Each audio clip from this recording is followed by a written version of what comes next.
Atau musahabah, mendekat kepada Allah. Dengan mendekat kepada Allah lewat zikir, tatmainnul qulub, maka dampaknya akan menenangkan kepada jiwa, kepada hati. Makanya orang-orang yang sering berzikir dan bagus zikirnya, karena dekat dengan Allah, hatinya tenang, Pak, Bu. Nah, karena itu semua amalan zikir membuat kita tenang. Saya tuh nggak bosan mengatakan, kalau Anda sedang gelisah, cari amalan zikir dan dengan itu otomatis kita tenang. Kalau sedang punya masalah, lebih baik kerjakan amalan zikir. Minimal hati tenang walaupun solusi belum datang. Masih ingat tadi jenis-jenis zikir? Satu apa? Sholat. Kedua, berdoa. Ketiga, baca Al-Quran, kan? Coba deh, ibu bapak punya persoalan, pilih satu di antara tiga ini. Ketika sedang punya masalah, ambil wudhu, menghadap ke arah kiblat, sholat 2 rakaat. Silakan sholat. Sholat wudhu kah, ke masjid tahiyatul masjid kah, sholat aja dulu. Begitu Anda sholat, demi Allah saya katakan, kalau sholat Anda benar, seketika hati Anda saat sholat menjadi tenang. Bahkan masalah bisa tumpah saat sujud di atas sajadah. Betapa banyak persoalan sulit itu hilang seketika dengan hanya menghamparkan kening kita di atas sajadah. Tapi banyak persoalan yang kecil menjadi besar karena dipersulit dengan adu argumentasi yang tak berujung. Kan papa katakan begini, Ma. Iya, mama kan sudah ingatkan juga, tapi kan papa begini, tak pernah selesai. Ada orang yang cuma bangun takbir Allahu Akbar, kemudian sujud. Dia tekankan keningnya di sajadah itu. Dia curahkan perasaannya, mengalir air matanya. Begitu salam assalamualaikum, pasrah jiwanya, tenang hatinya. Walaupun solusi belum datang, tapi ketenangan itu sudah ada. Dan ketenangan itu setengah dari solusi. Makanya orang tidak ingin kehilangan ketenangan. Orang lebih baik berkurang dunia dibandingkan hilang ketenangan. Cek kalau nggak percaya, cek ya. Anda pilih mana? Kaya tapi gelisah atau miskin tapi tenang? Jangan pilih yang ketiga. Kaya tapi gelisah atau miskin tapi tenang? Pilih.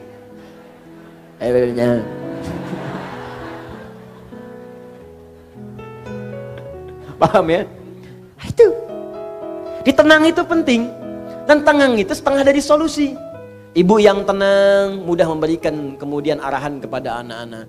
Suami yang tenang mudah kemudian membimbing keluarga. Pemimpin yang tenang di perusahaannya mudah mengatur kemudian arus perusahaannya, pekerjaan dan sebagainya. Guru yang tenang mudah memunculkan inovasi dan ide-ide yang baik kemudian. Tenang. Itu penting. Jelas? Nah, orang yang sering zikir itu tenang. Baca Quran. Makanya kalau sedang ada kegelisahan, kita cari ketenangan. Ketenangan terbaik itu zikir. Makanya orang yang tenang itu cenderung sehat, Bu, Pak. Gak banyak penyakit. Artinya kalau selama ini Anda sering gelisah, zikirnya belum maksimal. Ya, uang belanja belum muncul juga, udah akhir bulan, gelisah gitu. Mana zikirnya? Ya, baru macet sedikit udah gelisah. Ya, baru gelap dikit mendung udah gelisah. Ya Allah panas sekali, kapan hujannya? Kasih hujan ya Allah, kok hujannya gede banget. Maunya apa?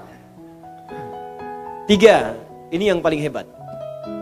Yang jarang banyak orang ketahui. 3. Berzikir kepada Allah bisa meningkatkan kecerdasan dan menambah pengetahuan. Bisa meningkatkan kecerdasan dan menambah pengetahuan. Bahkan dalam konteks ini Allah langsung memberikan gambaran ahli zikir itu bersamaan dengan ahli fikir.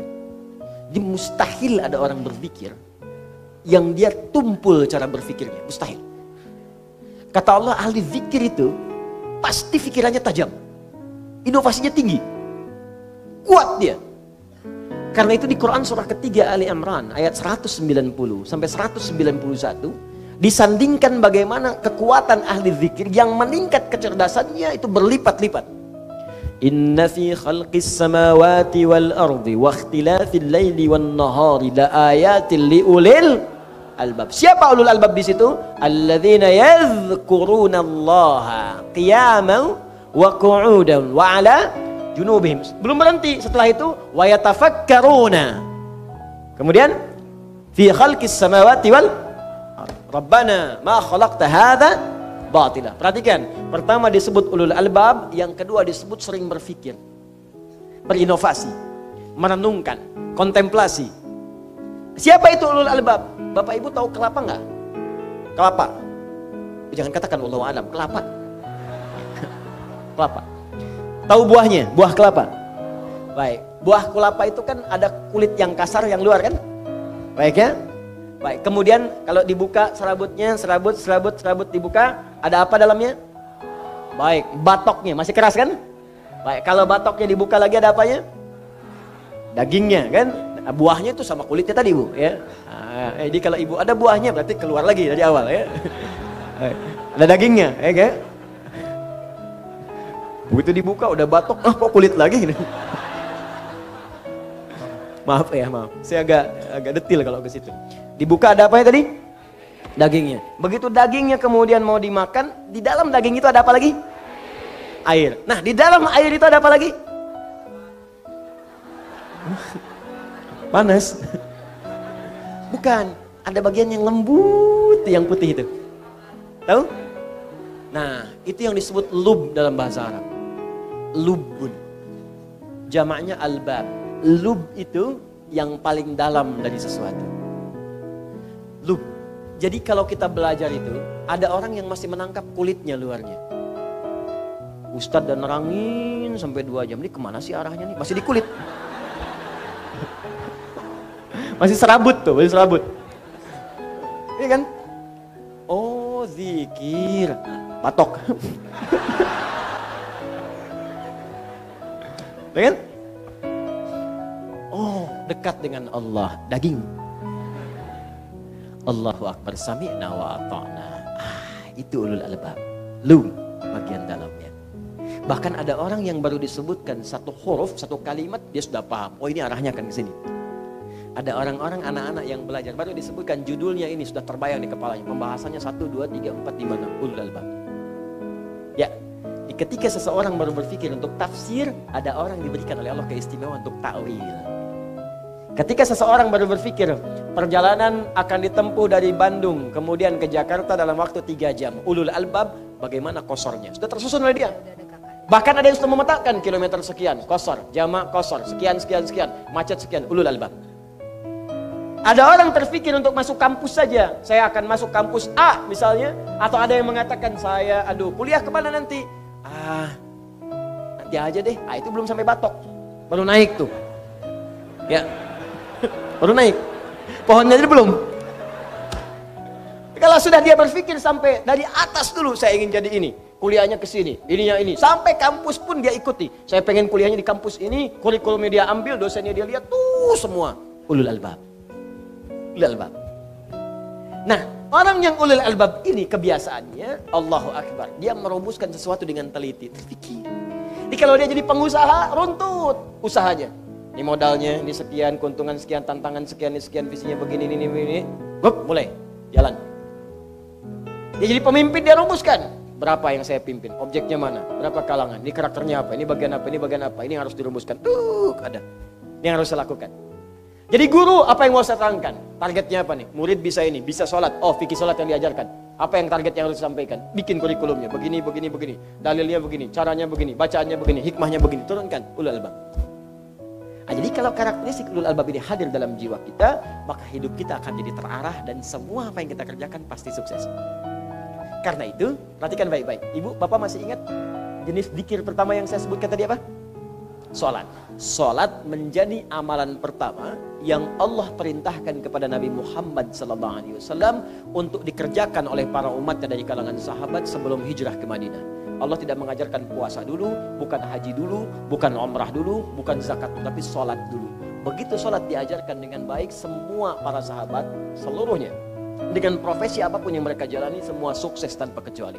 Tunjukkan pada saya sahabat mana yang tidak sukses dalam hidupnya. Semua sukses. Walaupun kadar kesuksesan itu bagi setiap orang relatif. Bagi si A, saya pengen jadi guru, udah sukses.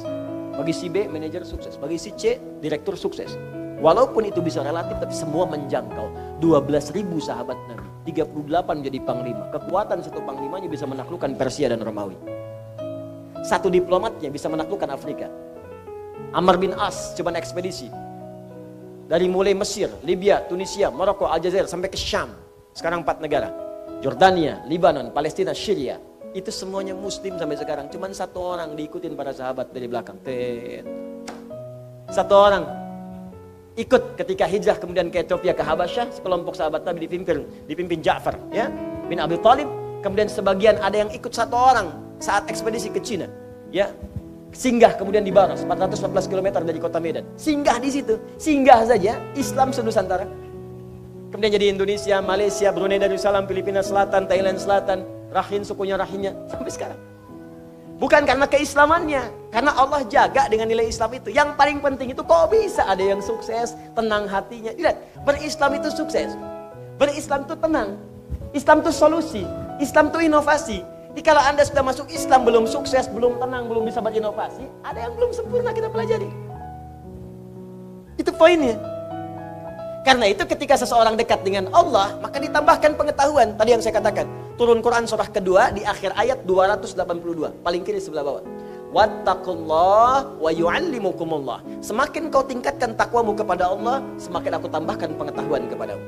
Demi Allah saya katakan, perhatikan oleh Anda biografi orang-orang dulu di masa yang lalu. Orang-orang hebat, yang penemu dari mulai matematikawan, fisikawan, kimia, ahli pakar di bidang macam-macam. Silahkan cek. Pendidikan pertama mereka sebelum belajar hanya memaksimalkan dua hal. Satu, menghafal Al-Quran. Kedua, memaksimalkan sholat. Ajarkan anak Anda sholat dengan baik, hafalkan Quran. Begitu mulai dikerjakan dekat dengan Allah, akan mudah membuka potensi ilmu manapun yang akan dipelajari. Jadi muslim itu jangan terbatas kemudian hafal Quran, tahu hadis, amalkan. Di Quran itu ada dorongan untuk menjadi ahli-ahli di bidang-bidang tertentu. Di hadis ada dorongan jadi ahli kimia, ahli fisika, ahli matematika, ada. Ayo berkembang. Dan saya merindukan ada dokter hafal Quran. Ya kan? Tentara hafal Quran, polisi hafal Quran. Ya insya Allah presiden hafal Quran, gubernur hafal Quran. Ya semua insya Allah diamalkan dalam kehidupan. Insya Allah, demi Allah, tidak ada orang Islam memegang posisi tertentu dalam hidup kecuali memberi maslahat, termasuk pada non-muslim yang hadir di sekitarnya. Jadi kalau ada orang Islam tidak memberi maslahat atau mengganggu bahkan kepentingan non-muslim, berarti ada yang kurang tepat dengan keislamannya.